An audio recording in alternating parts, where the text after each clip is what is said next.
In the heart of ancient Rome, a secret burned brighter than the eternal flame. They were the chosen, the Vestal Virgins, guardians of an empire's soul. Privileged beyond kings, yet bound by unbreakable vows. But when suspicion ignites, the price of purity is paid in darkness. Buried alive, a bloodless execution to save a city. Uncover the untold story where faith turns to fear. History Vault presents The Vestal Virgins. Subscribe now and step into the shadows of the past. Imagine this. The air grows thick and cold as you descend into an underground chamber, your white bridal veil brushing against damp, moss-streaked stone walls. Your trembling hands clutch a flickering oil lamp, its frail glow casting jagged shadows across a sparse scene. A narrow bed draped in rough cloth, a single loaf of coarse bread, a clay jug of water, and a small bowl of milk. All your companions in this suffocating tomb. Dressed not for a joyous wedding, but for a silent, inevitable execution, you hear the heavy, deliberate thud of stones sealing the entrance above, each impact a nail in your coffin. The darkness envelops you, pressing against your chest, and the last sound is your own shallow, panicked breath, fading as the oxygen dwindles into nothingness. This wasn't a nightmare conjured from a Gothic tale or a filmmaker's imagination. This was a real, meticulously orchestrated punishment in ancient Rome, reserved for its most sacred women, the Vestal Virgins. Welcome to History Vault, where we dive headfirst into the shadowy depths of one of Rome's most chilling rituals. This practice, known as the Bloodless execution, was a paradox wrapped in ceremony. These women, hailed as living embodiments of Rome's purity and divine favor, were paraded through the teeming forum in a wedding dress, their faces veiled with the same delicate fabric that adorned brides on their happiest day. But this was no celebration, no union with a loving groom. It was a macabre marriage to death itself. Citizens lined the dusty streets, their usual clamor replaced by an oppressive silence, their eyes fixed as the condemned disappeared into a specially prepared underground chamber near the Campus Sceleratus, just beyond the Colline Gate. The entrance was then sealed with layers of earth and heavy stones, a final irrevocable act to erase her from the world above. No cries pierced the stillness, no prayers softened the air. She was left to suffocate in absolute isolation, her fate a stark testament to Rome, as ruthless demand for perfection, a demand that could turn reverence into ruin. What makes this scene even more haunting is the identity of these women. They weren't common thieves or traitors branded with the scarlet letter of crime. They were the Vestal Virgins, the most honored and revered figures in Roman society, elevated to a status that other women could scarcely comprehend. These priestesses lived like royalty, bestowed with privileges that set them apart: the right to own property in their own names, the power to draft wills and bequeath their wealth, and a legal authority that commanded respect in courts where their testimony needed no oath, deemed pure by virtue of their role. Their presence graced the front rows of the Colosseum alongside senators and emperors, a visible symbol of their exalted station. Yet when accused of breaching their sacred vows, this same society that worshipped them unleashed a brutality that defied all logic. The question that reverberates through the stale, unbreathable air of that tomb is this: what could compel Rome to bury its most sacred daughters alive, transforming their honor into a death sentence? To unravel this paradox, we must journey back to the heart of ancient Rome, a city where the threads of religion, politics, and gender wove a tapestry that defined its very essence. The Vestal Virgins were no ordinary priestesses. They were the chosen vessels of Vesta, the goddess of the hearth, whose eternal flame burned in a circular temple at the forum's core.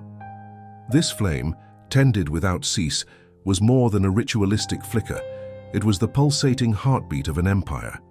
Day and night, through seasons of war and peace, it glowed as a beacon of stability and continuity. If it faltered, Romans believed the gods' favor waned, ushering in plagues, military defeats, or the collapse of their world. The Vestals therefore bore a burden no other citizen could fathom. The survival of Rome itself hinged on their unwavering dedication. Historical accounts bring this ritual to life with chilling clarity. Livy, in his History of Rome, recounts the burial of a Vestal named Oppia in 483 BC, accused of losing her chastity. He describes the procession through the forum as an eerie silence fell, the crowd parting as if witnessing a divine judgment, rather than a human failing, their breaths held in collective dread. Plutarch, in his Roman Questions, adds depth with his note on the symbolic provisions: bread, water, milk, and a lamp, intended to suggest the Vestal was not starved or struck down, but given to the earth to appease the gods. This pretense of mercy was a fragile illusion, a thin veil over the grim reality.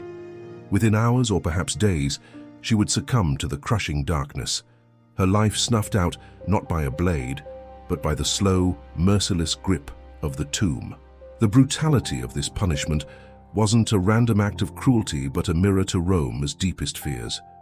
In a society where women were typically shackled under the patria potestas, the absolute power of their fathers or husbands, the Vestals stood as exceptions, their chastity and purity elevated to a matter of state.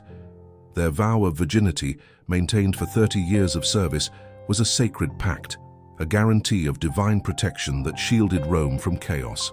To break it, whether through deliberate act or mere accusation, was to invite a pollution that could unravel the city's identity, a stain that demanded purging. The burial alive, then, was less about the individual Vestal and more about cleansing this perceived threat, a public ritual to restore the cosmic balance that Rome so desperately clung to. Yet the irony cuts deeper still.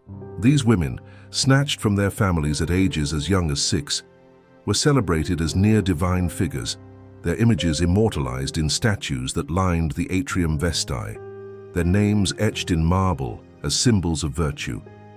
Their homes, adjacent to Vesta's temple, blossomed into grand palaces with marble floors, bubbling fountains, and sophisticated heating systems, a stark contrast to the cramped, smoky insulae where most Romans eked out their lives.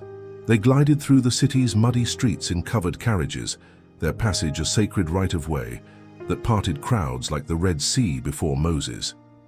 This reverence, however, exacted a toll. Their lives were no longer their own. Every gesture, every glance, was scrutinized by priests and citizens alike, their purity a public trust that tolerated no flaw. Consider the psychological weight borne by these young girls. Torn from the warmth of a mother's embrace, thrust into a role where a single misstep could mean disgrace, or the tomb we've described, they lived under a relentless microscope of divine expectation. The full force of this duality emerges when we picture her final moments. Did she clutch the lamp's fading light, whispering desperate prayers to Vesta, the goddess who had claimed her? Did she curse the society that had lifted her to the heavens, only to cast her into the earth's depths? These questions linger unanswered in the sealed chambers of history, their echoes a haunting refrain. The rarity of this ritual adds to its mystique. Over the span of the Roman Republic and Empire, spanning nearly a millennium, only about a dozen Vestals are recorded as facing this fate, according to the surviving chronicles.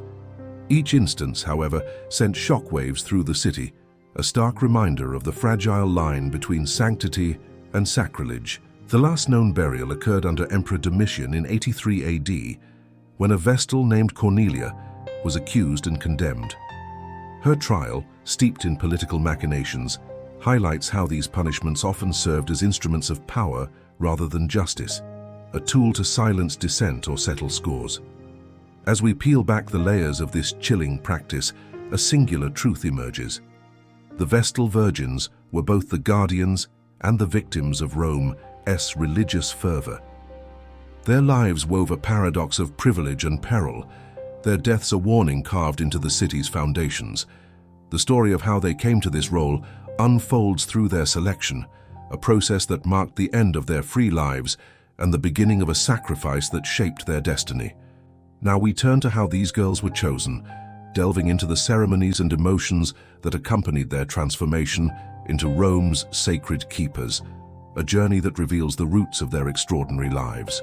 Now we turn to how these girls were chosen, delving into the ceremonies and emotions that accompanied their transformation into Rome's sacred keepers, a journey that reveals the roots of their extraordinary lives.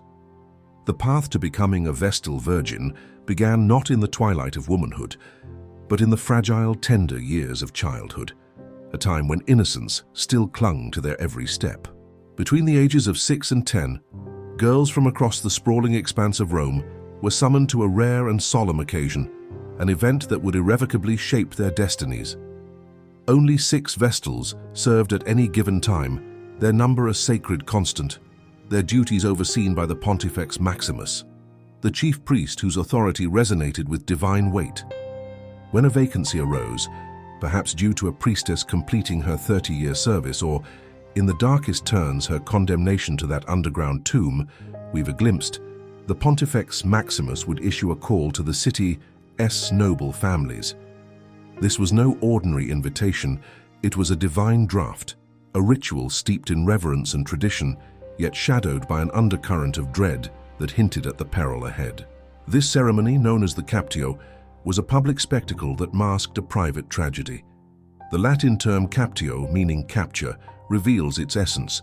The chosen girl was forcibly taken from her family, her personal desires all but erased, and dedicated to the goddess Vesta. Historical accounts from Dionysius of Halicarnassus paint a vivid picture of this process, describing how the Pontifex Maximus would gather candidates from Rome's elite, their noble lineage a cornerstone of the role in the early Republic.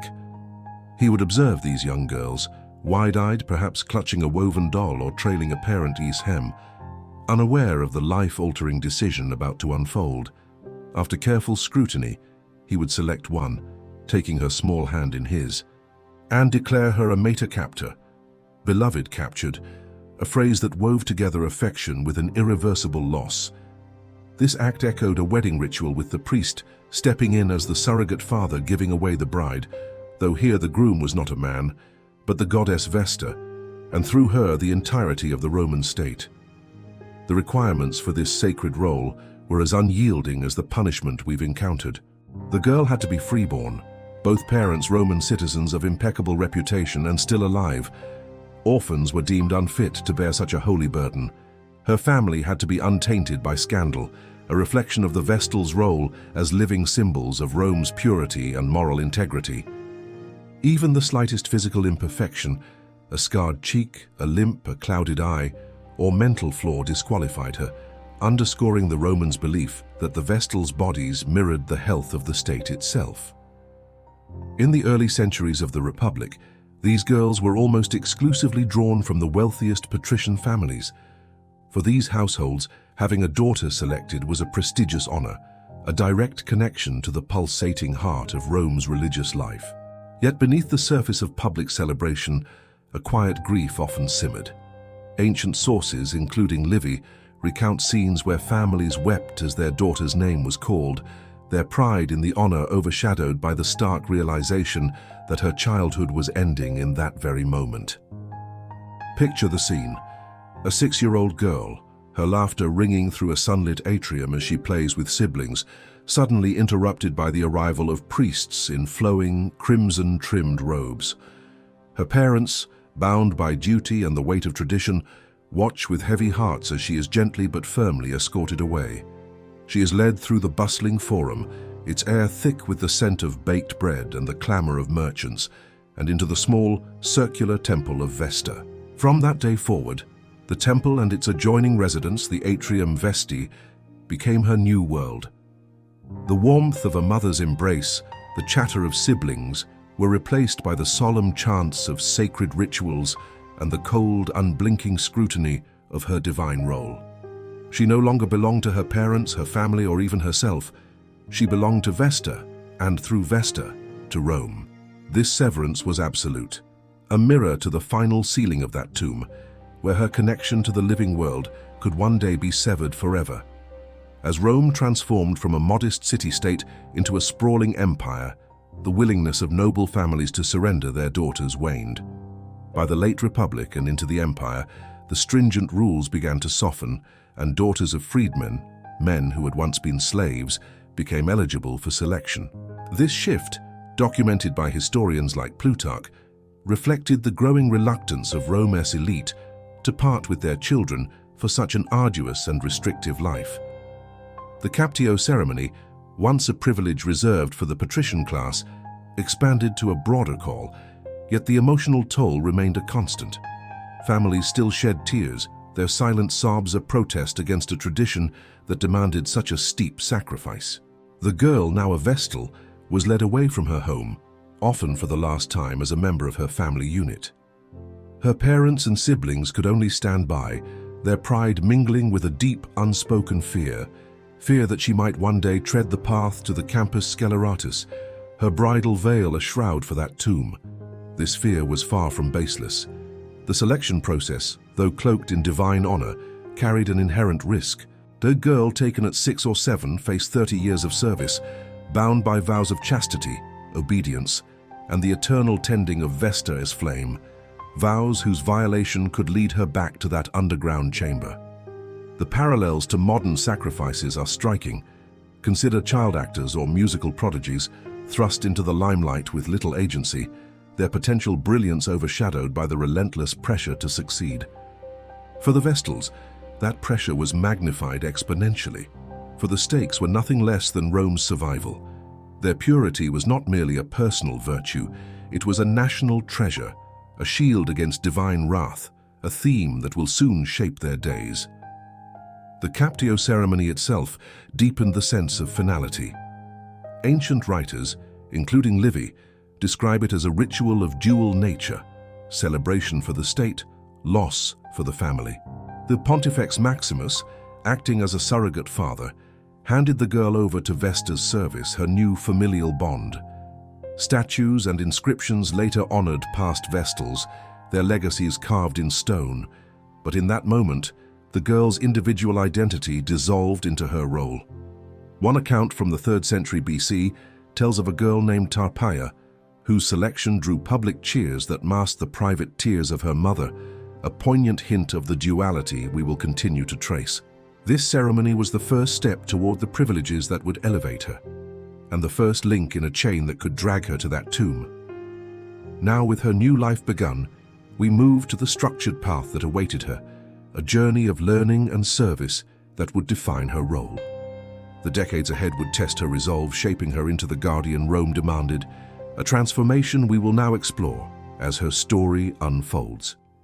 Now, with her new life begun, we move to the structured path that awaited her, a journey of learning and service that would define her role.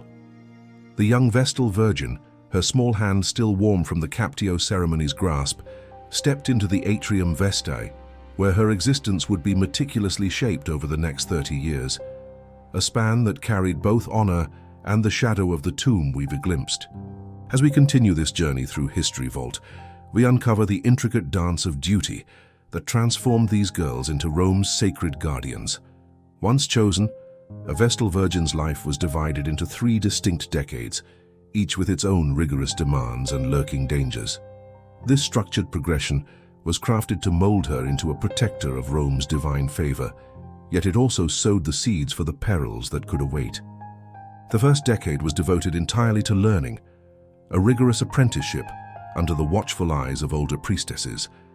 These seasoned mentors, their faces etched with the wisdom of years, instructed the young Vestal in the sacred rituals, the precise incantations, and the unyielding rules that defined her role. Every detail was critical. The way she burned incense, releasing its fragrant smoke in perfect spirals that rose to the temple's rafters, the angle at which she carried sacred water from a designated spring, its cool touch, a reminder of its purity. The rhythm of chants during festivals like the Vestalia, her voice blending with the temple's ancient echoes. Mistakes were not dismissed as minor slips. They were seen as cracks in the divine shield protecting Rome, harbingers of displeasure from the gods. This training was both strict and unrelenting, conducted in the shadow of the eternal flame, a constant reminder of the stakes that hung over her young shoulders. Historical records, such as those from the Roman scholar Varro, emphasize the precision demanded of these novices. He notes that even a misplaced step during a ritual could invite the scrutiny of the Pontifex Maximus, whose authority loomed like a storm cloud over the temple. The young Vestal, perhaps no older than 7 when she began, spent her days memorizing prayers, mastering the art of silence, and learning to move with the grace expected of a divine servant. The pressure was immense, her every action a potential omen. Ancient sources suggest that this decade was as much about breaking her spirit to the will of Vesta as it was about building her skills, a process that mirrored the severing of her family ties we've witnessed, leaving her to forge a new identity within these sacred walls. The second decade marked the true period of service, a time when the Vestal stepped into the full weight of her responsibilities. Now a fully initiated priestess, she joined in Rome's grand ceremonies, her presence a tangible link between the people and their divine protectors. Most crucially, she took on the task of maintaining the sacred fire of Vesta, a flame that burned without interruption day and night through the tumult of war and the calm of peace. To the Romans, this eternal flame was more than a source of light. It was the beating heart of the city, a symbol of the empire's security and stability. If it flickered and died, ancient writers like Livy warn of dire omens, crop failures, military defeats, or the wrath of the gods descending upon the land. The Vestal's duty was to ensure its continuity, a responsibility that carried the fate of millions on her slender frame. Her role extended beyond the fire's care. She prepared sacred foods, such as the mola salsa, flat cakes crafted from sacred water and salt, used in sacrifices to appease the deities. She fetched water from a holy spring, its pristine flow a stark contrast to the murky city supply, its purity a reflection of her own. During festivals, she participated in rituals that reinforced Rome's connection to its gods, her every move observed by priests and citizens alike. These acts, though seemingly simple, carried profound symbolic weight, each reinforcing the idea that the Vestals were the guardians of Rome's fortune. Yet this service was shadowed by a constant undercurrent of fear, a reminder of the punishment that could await any lapse, its echo resonating in the stillness of that sealed chamber. The final decade was dedicated to teaching. The older Vestals, their hair streaked with grey from decades of service, became mentors to the newest initiates, ensuring the traditions were passed down with flawless accuracy. This cycle of learning, serving, and teaching preserved the role's consistency for centuries, even as Rome expanded from a modest republic into a vast empire. The fire stood at the center of this system, a living symbol of the hearth that warmed every Roman home. By keeping Vesta's flame alive, the Vestals symbolically sustained the household of Rome itself. If it burned brightly, the city thrived. If it faltered, Rome trembled with the prospect of collapse. This symbolism endowed the Vestals with a responsibility no other woman in Rome carried, a burden that elevated them to near divine status while tethering them to the brink of ruin. The psychological strain was a constant companion. A girl trained from childhood lived with the knowledge that a single error, spilling sacred water, letting the flame wane, could bring disgrace or the scourging we will soon encounter. Ancient writers, including Plutarch, recount instances where a fire's extinction sparked public panic. The offending Vestal facing punishment in secret to preserve her public image while atoning for her lapse. The secrecy of the scourging, conducted behind drawn curtains by the Pontifex Maximus, did little to lessen its terror. The young woman, her body marked by the ritual, bore the weight of Rome's trust, her every day a tightrope walk between honor and downfall. This structured life, while cloaked in sacred duty, was a double-edged sword. The Vestals' role as keepers of the flame offered them a status few could dream of, yet it came with a vigilance that never waned. The flame's maintenance, a task both spiritual and practical, was a daily test of their resolve, its glow a beacon of hope and a warning of peril. The parallels to modern high-stakes roles are striking. Think of astronauts maintaining life support systems in space, where a single mistake could spell disaster. For the Vestals, that disaster was not just personal but national, their purity a public trust that brooked no failure. As we delve deeper into their world, the question arises: what rewards did this grueling service bring, And how did they shape their lives amid such pressure? The answer lies in the rights and honors that set them apart, a theme that now draws us forward. We turn to the privileges that elevated the Vestals, revealing the gilded cage that defined their existence as we continue this tale. We turn to the privileges that elevated the Vestals, revealing the gilded cage that defined their existence as we continue this tale. The young Vestal, her hands steady from years of tending, Vesta's eternal flame, stepped into a role that carried both honor and the weight of the tomb. We've glimpsed her life shaped by a society that both revered and confined her. As we journey deeper into History Vault, we uncover the dual nature of her elevated status in ancient Rome, against the rigid backdrop of Roman patriarchy, where most women lived under the iron grip of patria potestas, the absolute power of their fathers or husbands. The Vestal Virgins occupied a realm that seemed almost otherworldly. Once chosen in that solemn ceremony that marked her departure from family, they were liberated from this paternal control, stepping into rights and privileges that echoed the reverence we've traced through their service. This elevation, however, came at a steep cost, weaving a life of distinction with the chains of enslavement that bound them to their role. A Vestal could own property in her own name, a right denied to ordinary Roman women who depended on male guardians to navigate legal transactions. She could draft her own will, freely bequeathing her wealth to whomever she chose, be it a loyal servant, a distant relative, or even a charitable cause, a freedom that underscored her unique autonomy. In the courts, her testimony carried an authority unmatched by others.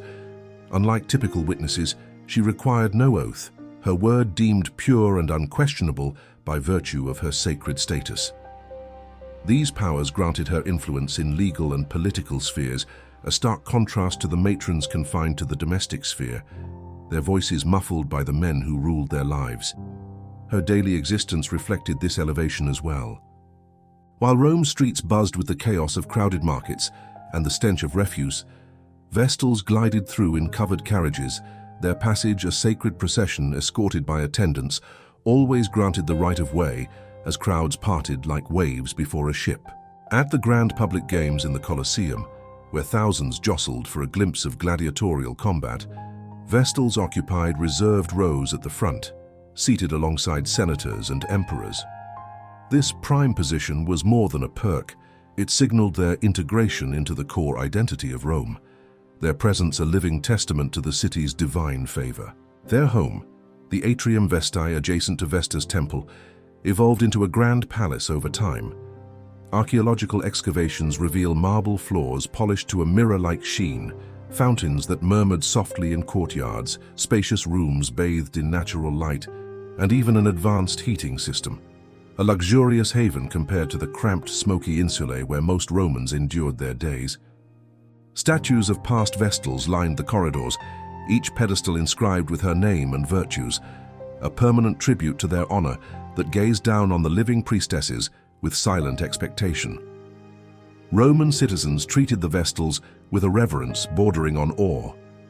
If a condemned criminal, shackled and marching to his execution, crossed paths with a Vestal on the street, his sentence could be pardoned on the spot, a testament to her divine intercession. Crowds moved aside in the forum's throng, their murmurs hushing as she passed, greeting her almost as a divine figure walking among mortals. Statues were raised in their honor across the city, their faces becoming familiar icons of purity and sacred duty, etched into the collective memory of Rome. This public veneration painted them as untouchable, their status a beacon of the state's moral strength. Yet this reverence was a double-edged sword, its blade cutting deeper than the marble it adorned. The Vestals were constantly observed, their lives governed by a ritualistic code where every action, every step, every glance was measured against an unyielding standard. Unlike other women, they could not marry, form romantic bonds, or step beyond the cloister of their duty. For all their property, their carriages, and their coveted seats at the games, their choices were virtually non-existent, their autonomy a gilded illusion. This duality struck the people of Rome with a peculiar force. The Vestals seemed almost divine, elevated far above the ordinary limits imposed on their sex. Yet within the atrium, Vestae's opulent walls, they lived under restrictions that few could endure. The grand palace that glittered in the forum's heart was for them a gilded cage, a prison of privilege from which there was no escape, its bars forged by the same society that worshipped them. This paradox of elevation and confinement mirrored the tension we retraced from that sealed tomb to the careful tending of the flame. The Vestal's privileges, while extraordinary, were inseparable from the scrutiny that defined their existence. Their carriages, though a mark of status, were also a barrier, isolating them from the very people who revered them. Their front row seats at the Colosseum, a symbol of honor, came with the weight of public expectation, every cheer a reminder of their role's stakes. Even the marble statues intended as tributes served as constant sentinels, watching for any sign of failure. The psychological toll was profound. A woman who could pardon a criminal with a glance lived with the knowledge that her own misstep could lead to the punishments we will soon encounter. Historical accounts amplify this duality. Plutarch notes that Vestals were greeted with the same respect as magistrates, their presence a public affirmation of Rome's piety. Yet he also records instances where their isolation bred whispers of discontent, their confinement a silent rebellion against the life imposed upon them. The Atrium Vestae, with its fountains and heated floors, was a sanctuary and a cell, its grandeur a mask for the loss of freedom. This tension set the stage for the strict laws that governed their every breath, laws that transformed their privileges into a precarious balance. As we delve further into their world, the question arises: what rules bound these women so tightly, and how did they shape their days within this gilded confinement? The answer lies in the unbreakable vows of purity and obedience that defined their existence, a theme that now draws us forward. We move to the sacred laws that governed the Vestals, exploring how they upheld Rome's stability while holding the threat of ruin. We move to the sacred laws that governed the Vestals, exploring how they upheld Rome's stability while holding the threat of ruin.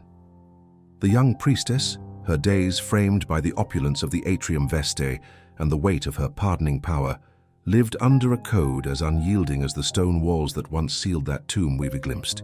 As we journey deeper into History Vault, we uncover the unbreakable vows that shaped her every breath in this ancient world. The lives of the Vestal Virgins were governed by three absolute laws, ironclad rules that defined their existence and tied their fate to Rome's survival. The first was the vow of perpetual virginity, a commitment that forbade marriage or any form of intimacy for the entire 30 years of service. This chastity was not merely a personal sacrifice, but a public covenant, a guarantee of divine protection that shielded the city from chaos. The second law demanded absolute obedience, particularly to the Pontifex Maximus, whose authority loomed over their every action like a watchful deity. The third tasked them with guarding the sacred flame in Vesta's temple, a fire that must never extinguish under their care. These rules dictated their daily routines, from the precise burning of incense that filled the air with a heady aroma, to the silent tending of the hearth where embers glowed with the city's hopes, each act a thread in the fabric of Rome's stability.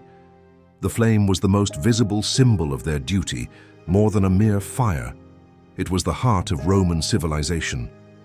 In private homes, the hearthfire represented family unity, warmth and survival. At the state level, Vesta's flame symbolized the endurance of the empire itself. If it burned brightly, Rome stood firm. If it faltered, ancient beliefs held that the goddess withdrew her favor, bringing plagues, military defeats, or the collapse of order. This responsibility weighed heavily on the Vestals, where even a small mistake, a gust of wind unheeded, a moment of distraction, could be interpreted as an omen of disaster. The pressure was relentless, their vigilance a public trust that brooked no error, its intensity echoing the scrutiny we've seen in their privileged confinement. This duty extended to every ritual they performed. They prepared sacred foods, such as the mola salsa, flat cakes made from sacred water and salt, used in sacrifices to appease the gods, their hands moving with a precision honed by years of training. They fetched water from a holy spring, its clarity a mirror to their purity, carrying it through the city's dusty streets with a grace that drew silent admiration. During festivals, they led processions, their white robes catching the sunlight as they chanted prayers that rose above the forum's clamor. their every step a testament to Rome's piety. These acts, though steeped in tradition, carried a profound weight, each reinforcing the Vestals' role as guardians of the state's fortune. Yet, this sacred duty was shadowed by fear, a constant reminder that a lapse could invite the punishments we will soon encounter. The psychological toll was immense. Living under such scrutiny, the Vestal knew that a single error could spark suspicion, her sacred status offering no shield against the consequences. If the flame went out, blame fell squarely on her shoulders, leading to harsh repercussions. Ancient writers, including Plutarch, recount instances where a fire's extinction triggered public panic, the offending priestess facing scourging in secret to preserve her dignity while atoning for the lapse. The secrecy of this punishment, conducted behind drawn curtains by the Pontifex Maximus, did little to ease the terror it inspired.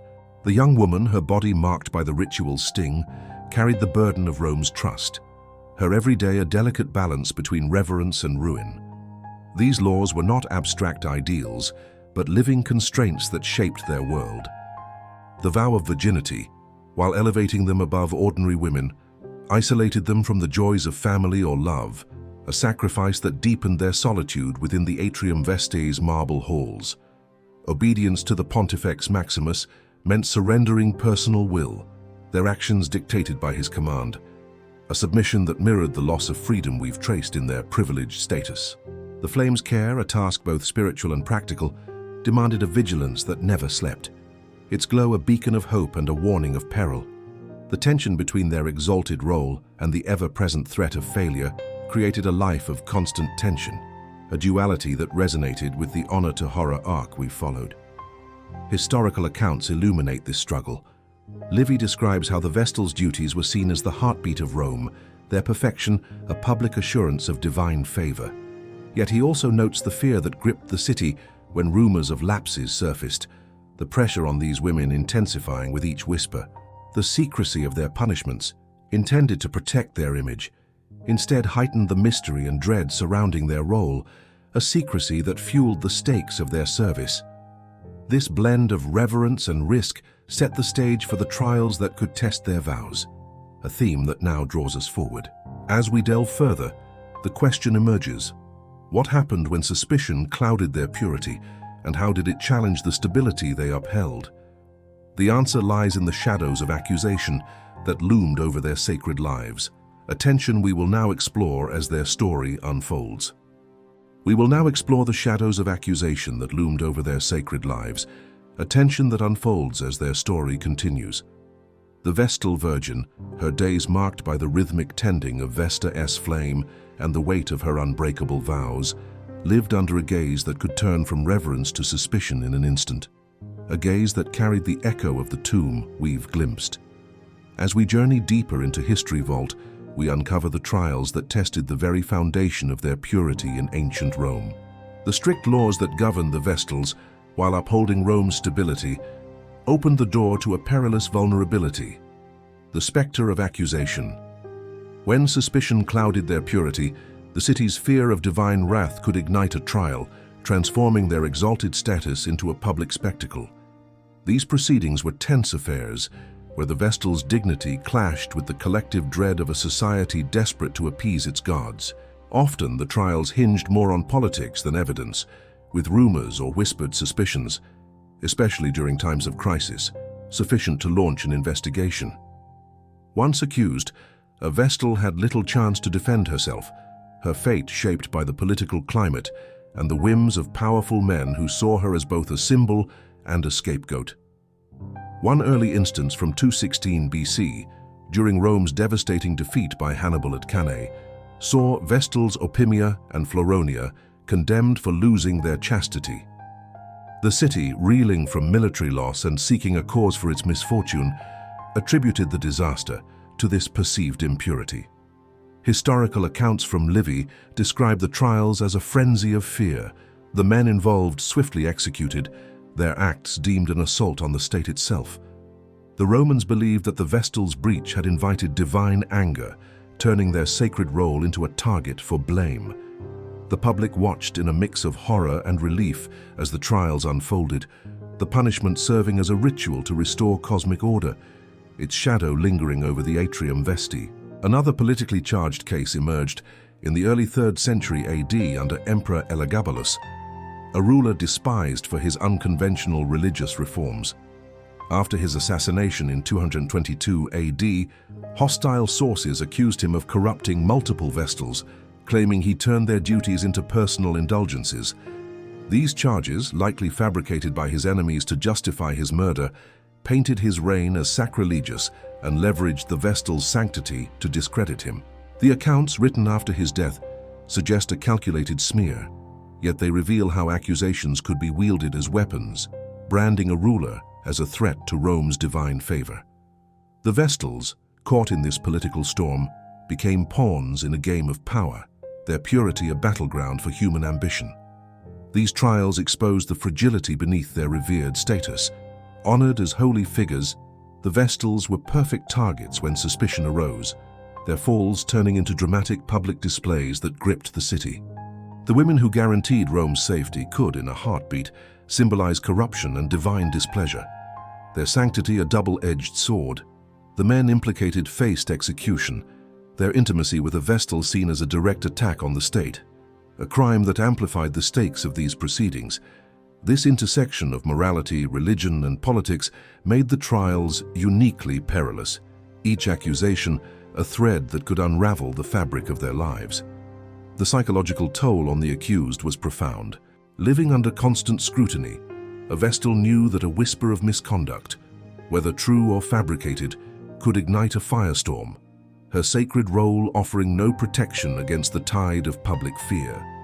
The trials themselves were grueling, conducted in the forum where crowds gathered, their silence heavy with judgment. Evidence was often scant, relying on testimony from rivals or coerced confessions, the outcome predetermined by the need to purge perceived threats. The pressure to maintain an impeccable image intensified, each day a tightrope walk between honor and disgrace, a tension that mirrored the duality we've traced from their privileged confinement to their sacred duties. Historical records amplify this drama. Plutarch notes the public's fascination with these trials, describing how the Vestal's fall was mourned, yet seen as necessary to appease the gods. Livy's account of the 216 BC case highlights the political undertones, suggesting that the trials were as much about deflecting blame from military leaders as punishing the accused. The secrecy that once protected their punishments now gave way to open scrutiny, the atrium Vesti's marble walls unable to shield them from the city's gaze. This shift turned their sacred service into a stage for Rome's anxieties, each trial a reminder of the fragile line they walked. The rarity of these accusations, fewer than a dozen recorded cases over centuries, added to their impact. Each instance sent shockwaves through Rome, a stark warning of the consequences of failing the gods. The trials under Elagabalus, though likely exaggerated, underscored how political motives could exploit this vulnerability, the Vestal's purity a currency in the power struggles of the elite. This blend of fear and manipulation set the stage for the ultimate violation, a taboo that could shatter the state's stability. As we delve further, the question emerges: what happened when the ultimate breach was suspected, and how did it push the Vestals to the edge of ruin? The answer lies in the gravest accusation they faced, a theme that now draws us forward as their story deepens. The theme that now draws us forward deepens as their story unfolds, revealing the gravest accusation they faced and its dire consequences. The Vestal Virgin, her every move shadowed by the trials we've witnessed, stood at the edge of a precipice where her purity could become her undoing, a precipice that echoed the sealed tomb we've glimpsed. As we continue this journey through History Vault, we uncover the ultimate taboo that threatened to shatter the stability of ancient Rome. The breaking of a Vestal's chastity bore a special name: Crimen incesti, the crime of unchastity. To the Romans, this was no private failing but a sacrilege against the divine order, a pollution that could unravel the very fabric of their empire. The Vestal's purity, intricately tied to the sacred flame in Vesta's temple, was a shield for Rome. To breach it was to invite divine wrath, a stain that demanded the most severe purging. This accusation carried a weight beyond personal morality. transforming the Vestal into a symbol of the state's vulnerability, her fall a public crisis that gripped the city with fear. Accusations of Crimen incesti were rare, their infrequency amplifying their impact. Each case sparked enormous scandals, trials that drew crowds to the forum, their murmurs rising like a storm as they watched the proceedings unfold. These investigations often leaned on politics rather than evidence, the need to purge perceived threats overshadowing the search for truth. The case from 216 BC, when Vestals Opimia and Floronia were condemned during Rome's defeat by Hannibal at Cannae, linked their supposed impurity to the military disaster. Livy's account paints a vivid picture. The city, desperate for a scapegoat, saw their breach as the cause of divine anger. The men involved executed swiftly, their acts deemed an assault on the state. The public's relief at the punishment was palpable, a ritual to restore order amid chaos, its shadow cast over the atrium Vestae. Another instance emerged under Emperor Elagabalus in the early 3rd century AD. After his assassination in 222 AD, hostile sources accused him of corrupting multiple Vestals, alleging he turned their sacred duties into personal indulgences. These charges, likely fabricated by his enemies to justify his murder, served as a political tool, painting his reign as a sacrilege that endangered Rome. The accounts, written after his death, suggest a calculated narrative, yet they highlight how the Vestals' sanctity could be exploited, their purity a battleground in the power struggles of the elite. The psychological toll on the accused was devastating, their lives upended by rumors that could not be easily dispelled. The consequences of Crimen incesti were as severe as the accusation was grave. The Vestal faced not just disgrace, but the ultimate punishment, her sacred status complicating the act of execution. No Roman could shed her blood without risking further divine wrath, leading to the bloodless execution, a ritual we've touched upon, where she was buried alive. This act, carried out at the Campus Sceleratus near the Colline Gate, was a public spectacle of paradox. She was led through the forum in a bridal veil, a cruel irony as citizens watched in silence, their dread mingling with relief. The chamber, prepared with a bed, lamp, bread, water, and milk, suggested she was given to the earth, rather than starved, a pretense that masked the grim reality of her suffocation. Plutarch's writings note this symbolism, a thin veil over the horror of her final hours. The men involved in such breaches faced execution, their intimacy with a Vestal seen as a direct attack on the state's divine protection.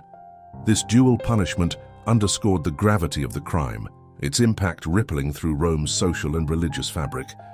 The rarity of these cases, fewer than a dozen recorded over centuries, only heightened their significance, each instance a seismic event that tested the city's faith. The trial of Cornelia under Emperor Domitian in 83 AD, steeped in political intrigue, marked the last known burial, her condemnation a tool to consolidate power rather than a pure act of justice. The psychological strain on the Vestals was profound. Living under constant scrutiny, they bore the knowledge that a whisper of misconduct, true or not, could ignite a trial, their sacred role offering no refuge from the storm of accusation.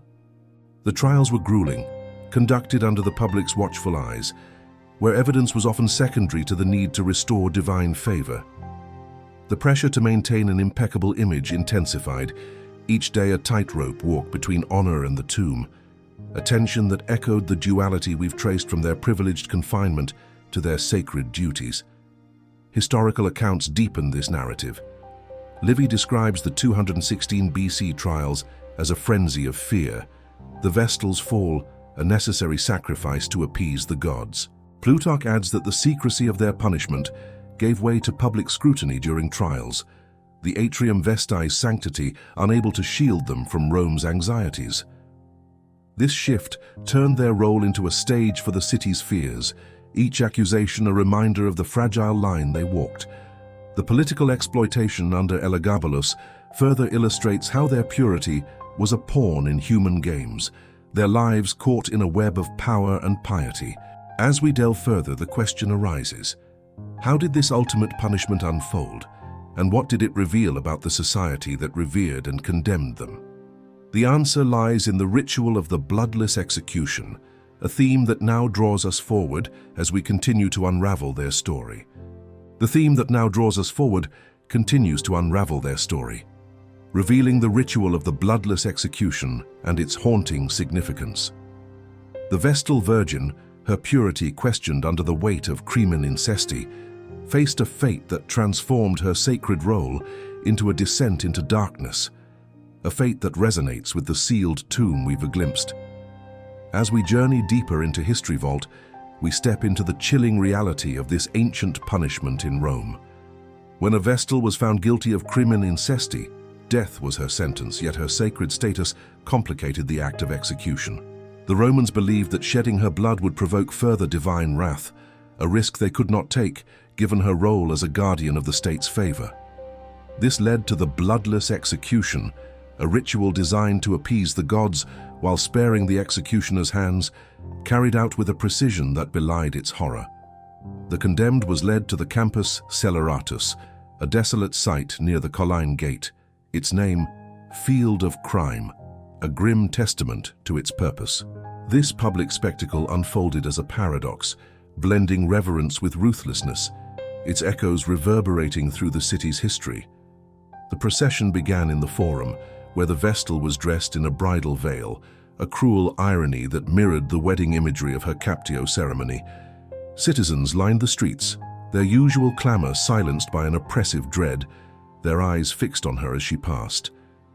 The silence was thick, broken only by the soft shuffle of her footsteps and the occasional sob from those who remembered her as a child, taken for this sacred duty.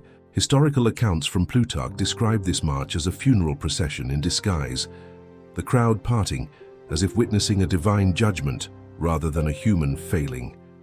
She was escorted by attendants, her white robes catching the faint light, a stark contrast to the darkness awaiting her. The chamber, prepared in advance, awaited her at the Campus Sceleratus. Carved into the earth, it was a small, airless space, furnished with a narrow bed draped in rough cloth, a flickering oil lamp, a loaf of coarse bread, a clay jug of water, and a bowl of milk. Symbolic provisions intended to suggest she was not starved but given to the earth to appease Vesta. This pretense of mercy was a fragile illusion, a thin veil over the grim reality. Within hours, or perhaps days, she would succumb to the crushing darkness, her breath fading as the oxygen dwindled. The entrance was sealed with layers of earth and heavy stones, each thud a final nail in her coffin, erasing her from the world above. No cries pierced the stillness, no prayers softened the air. Only the sound of her shallow breathing marked her final moments, a solitude as absolute as the tomb's silence. This ritual's rarity, fewer than a dozen recorded cases over centuries, amplified its impact. Each instance sent shockwaves through Rome, a stark reminder of the fragile line between sanctity and sacrilege. Livy's account of the 483 BC burial of Vestal Oppia, accused of losing her chastity, describes the city's collective breath held as the stones were laid, the act seen as a necessary purge to restore divine favor. The last known execution occurred under Emperor Domitian in 83 AD, when Vestal Cornelia was condemned. Her trial, steeped in political intrigue, suggests the punishment was as much a tool to consolidate power as an act of justice, the Forum's silence masking the machinations behind her fate. The psychological toll on the condemned was profound.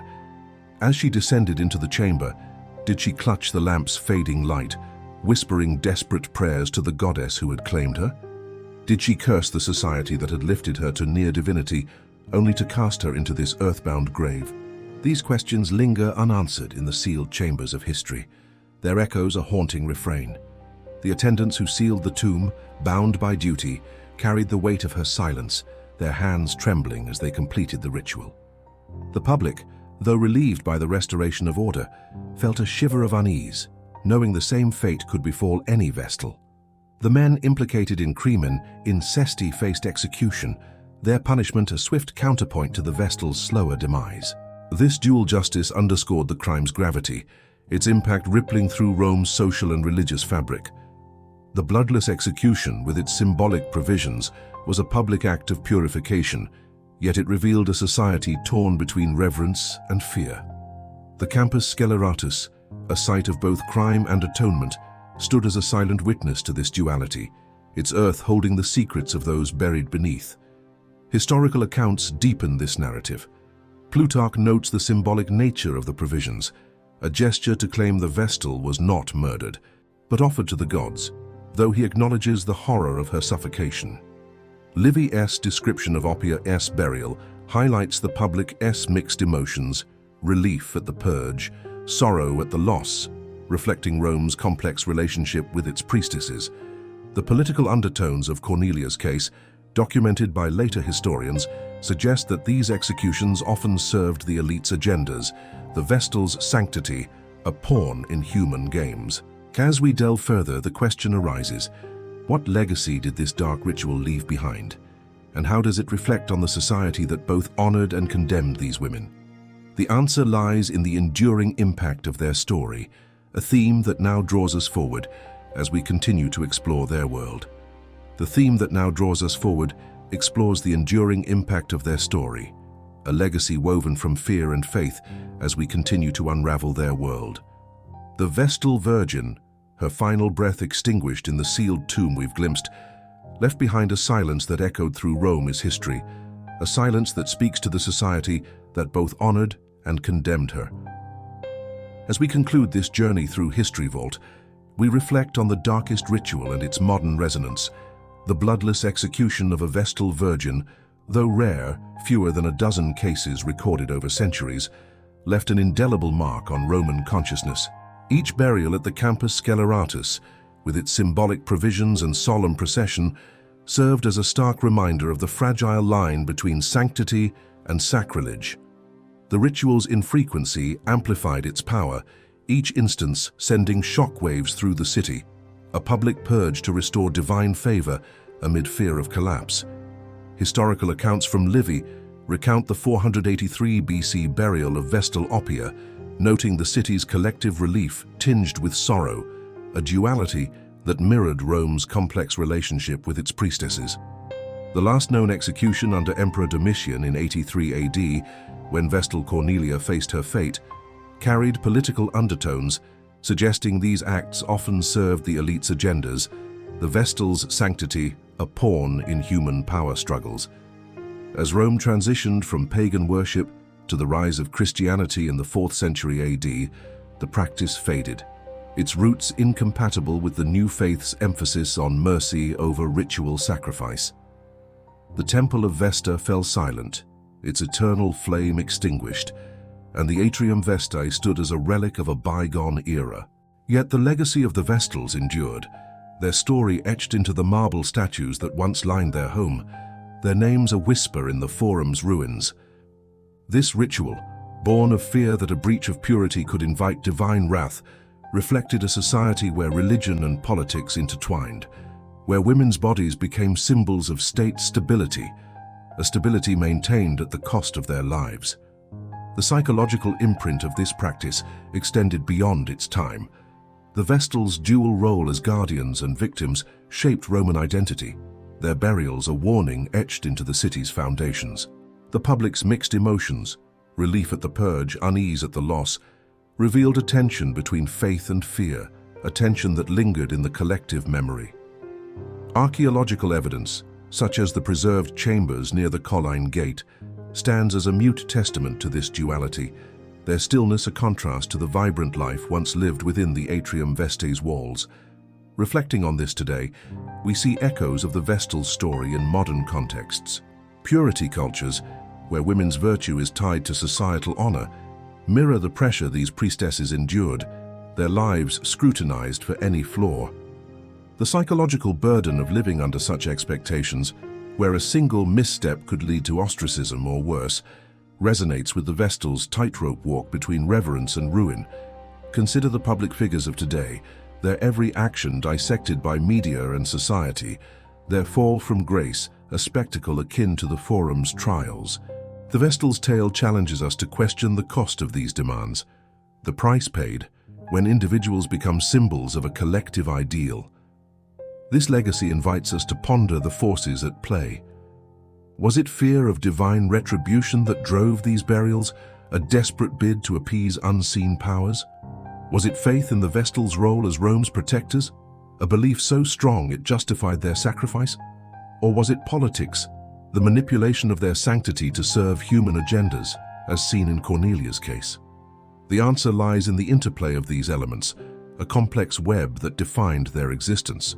The sealed tomb with its fading lamp and silent provisions stands as a metaphor for this tension, honor preserved in death, yet lost in life. The Vestal's story also offers a lens on gender and power. In a society where women were typically subjugated, their elevation to near-divine status was unprecedented, yet it came with a bondage unique to their role. The bridal veil, worn in both captio and execution, symbolized this paradox, a life given to the state, only to be taken by it. This duality challenges us to reflect on how societies elevate and exploit, a theme that echoes across history and into our own time. As we conclude this exploration, the Vestal Virgins' legacy remains a powerful narrative. Their lives, marked by privilege and peril, their deaths a ritual of fear and faith, invite us to consider the human cost of such traditions. What do you think? Did fear, faith, or politics shape this practice most?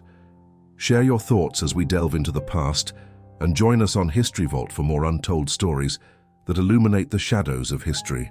Subscribe now to uncover the next chapter, and let's continue this journey together.